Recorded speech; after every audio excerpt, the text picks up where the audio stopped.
Well, boys, as you know, the Supercross season so far could be summed up in one word: whoops. Whoops. Whoops. Whoops. However you want to say, they have basically been the obstacle that separates the men from the boys this year. That is until Mr. Stone Rider introduced his updated whoops in this week's Supercross track, Indianapolis. It's my understanding that the whoops have been moved closer together to help make them a bit more doable for more people, and more importantly, a bit more doable for more bikes. You see, MX Bikes has basically turned into Yamaha Simulator. That is mostly because it was the only bike that could get through the whoops and was decent everywhere else. The Fantic 450 is a good secondary option, and the Honda 250 is very good, but overall, it's pretty much been Yamaha. With these new whoops, I am hoping we see a lot more competitive racing, as well as a lot more bike manufacturers in the mix. Stick around for the rest of the video where I show you how good even the Husky 250 can be now. What's up, boys? It's Doc. We're over here on round 9 Indy. Oh, okay. Off to a good start. Man, first of all, this track is awesome. We've pretty much played this track a lot. It's a little bit different, but Fat Muppet dropped this track, or a version of this track, and then I think T-Bell dropped a version of this track as well. So we as a community have spent a lot of time, but look at that. I am on the Husky, and I just went through the whoops like easily. Man, I think this is such a big deal for Ariel and just the community in general. As if you guys have been following like the pro scene at all, you guys, I'm gonna go inside here. You guys know that it's been pretty much dominated by, in the 450 class, it has been a Yamaha Simulator. And in, and the Fantic thrown in there as well. And then in the 250 class, it's basically been the Yamaha and Honda. I think there's been like a Husky and maybe a KTM appearance here and there, but most of the top guys are on a Yamaha and a Honda. But look at this, and it's all been because of these whoops. This is why everyone's been on the, on the Yamaha and Honda, because the whoops were, pretty much impossible to do. Well, not impossible, but way more challenging to do. Oh, that's the hardest part of the track, in my opinion. Oh, no, we're dead. Oh, no, we're not. Anyway, so the whoops have been the most challenging part of, these racetracks, because it's been really hard to get any manufacturer other than the Yamaha Fantic in the 450 and the Yamaha and Honda to get through them cleanly. And especially tracks like Daytona, it was like, holy man, it was really, really challenging even on those bikes.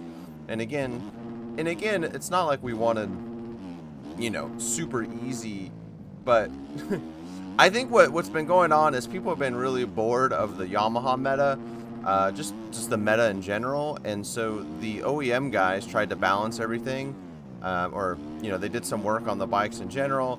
And unfortunately, the Yamaha, the Fantic, the Yamaha, and the Honda are pretty much still the best bikes. Especially in Supercross, they're just so good, man. But so I think what happened was Stone Rider, the creator of this track, trying to do some balancing on his end. I think there was a lot of complaints, especially by like everyone outside of like the top 5, that the whoops were too hard. Personally, I actually really liked them. I think it was a pretty big skill gap in Supercross, especially on a track like this. This track is really easy. There's not a lot of line variation. There's nothing really hard about this track. And then now with these updated whoops, it makes it even more. So to me, the downside is that it's going to be a lot more, I guess, balanced. There isn't going to be, I don't think, as big of a gap from the top guys to, say 10th to 12th. But, a huge positive is it's a bit more balanced, and there's not a huge gap from the top guys to 10th or 12th.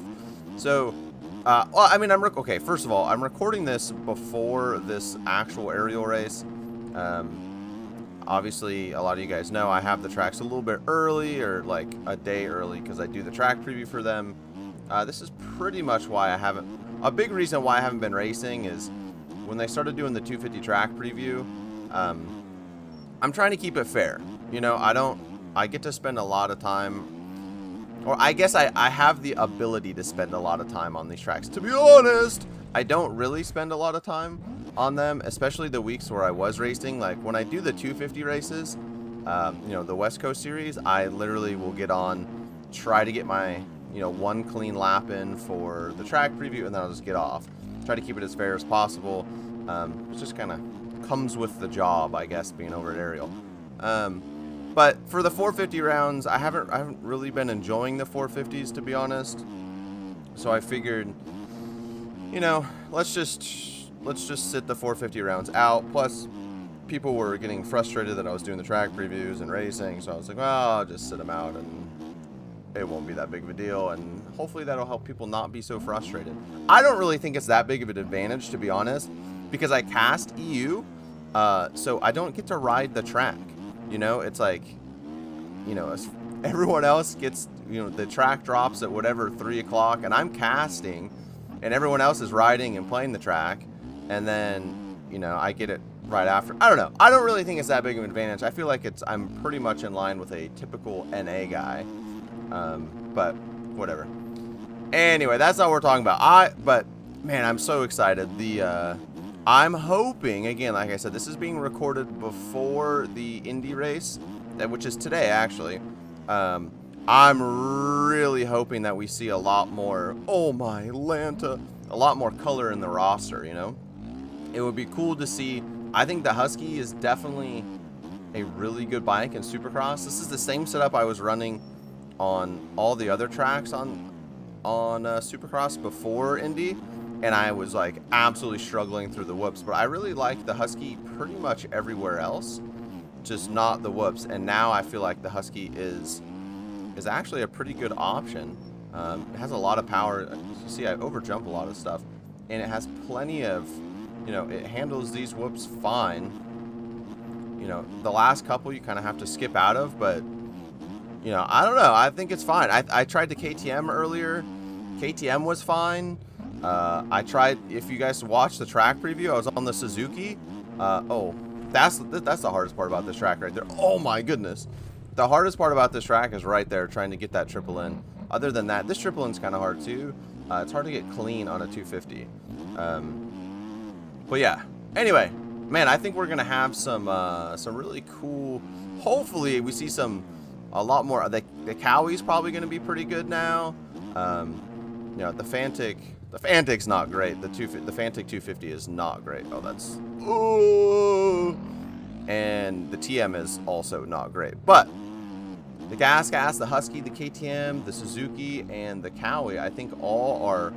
If they keep the whoops like this the rest of the year, I think they're all going to be pretty viable options, to be honest, boys. So, here, I'm going to show you this big line real quick.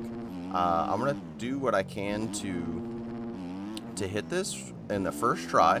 I'm probably not going to get it done, and if I can't do it, I have a clip. I hit it earlier. I'll play the clip here in a sec. But let's see if I can do this first try. It's a little bit challenging. Watch this large line. It is quite large.